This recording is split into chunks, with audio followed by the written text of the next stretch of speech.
we bring in former Speaker of the House, Newt Gingrich, a Fox News political analyst. Newt, great to see you and great to have you with us. I want to ask you to kind of do both of these topics with me here. I'd like to start with what's going on with this SAVE Act, because obviously you know the machinations of the Hill better than anyone. And John Thune is saying he cannot get this voter ID passed. He can't even get enough Republican support to break the filibuster rule in order to get it over the hump. What do you think about President Trump's commitment to that bill in the face of everything else?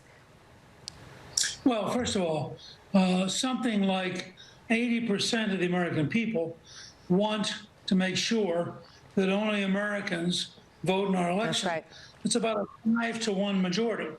So if you're worried about the American people, they're going to be with President Trump. Second, I think it's interesting that the Constitution works. The president, as powerful as he is, and he's one of the most powerful presidents in American history, he still has to go to the Senate. He still has to go to the House. He still has to deal with the Supreme Court because the Constitution works. My advice, as somebody who began working with Reagan in 1974 and who served 8 years with him when I was in Congress and he was president, my advice is to pick up a Reagan trip. And that is, this is a big issue. It's an issue where the country's about 5-to-1 in favor of the president. And what he ought to do is spend the next 3 months and go to 20 or 30 or 40 places, have huge rallies with a simple model. Only American citizens should vote. Now, that means the left wing of the Democratic Party will go crazy, as we saw in the primaries this week, where genuine radical socialists began beating the traditional Democrats. But I think the president is in a strong position to rally the whole country. Right now, he's trying to win this as an inside fight in Washington. That's very hard to do. But if he goes to the whole country, the Democrats have two choices. They can find a way to cave, get the issue off the table, or they can go into the general election as the pro-illegal immigrant voting Democrats at a 5-to-1 disadvantage. Yeah. Either way, President Trump wins. So quick question on this before we move on to the larger issue of America at 250. But, you know, one of the hang-ups is the mail-in voting part of this bill, because some Republicans feel like they need mail-in voting and that it works well for them and that their constituency wants it. Do you recommend peeling it apart from the voter ID issue? Because the president has said he won't do that. Well, I think in some states, California is the best example. The level of disgrace, the degree to which all of this has been used to corrupt the election system is frankly beyond belief. If you look at this most recent election in California, notice how long it takes to count the votes, and notice that no Republican, none, ever gains ground. Now, that ought to tell you something about how rigged these elections are. And I'm willing to stick with the president on this. But again, I suggest if he went to the country would overwhelm people who currently have reservations. All right, so take it to the people. As you point out, the Constitution is stubborn, and the president has run up against it on this issue. So you're recommending that he take it to the people. I think he kind of started that last night. He's been talking about this quite a bit. Let's take a look at these numbers about how whether Americans are proud of their country. Dramatic, and I think disturbing drop in these numbers. When you look back at 2001, 87% of Americans said that they were proud to be American.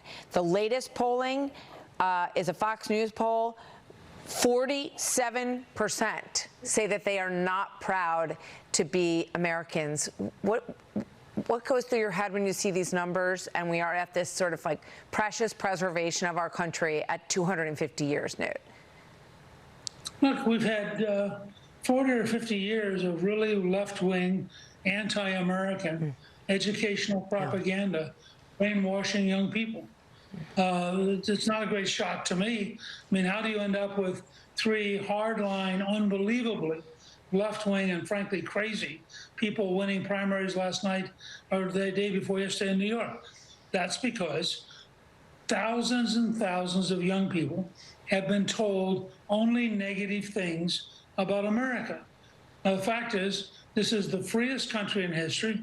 The Constitution does work. Yeah. The Declaration of Independence is the greatest break in giving people, not kings, not dictators, people, real power.